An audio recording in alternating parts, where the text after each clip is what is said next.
Mga kasangkayan, yummy. Nagluto ako ng champurado. Ngayon lalagyan ko siya ng milk. Ayun, lahat-lahatin ko na to para masarap. Ito yung almusal ko. Dinamihan ko na magluto kasi iinitin ko lang pag gusto kong kumain. At least may makukuha ako. So yan, milk inubos ko na.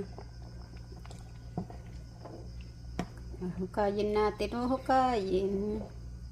Ay, ang daming milk, syempre. Tapos hindi ko siya tinamisan, yung katamtaman lang.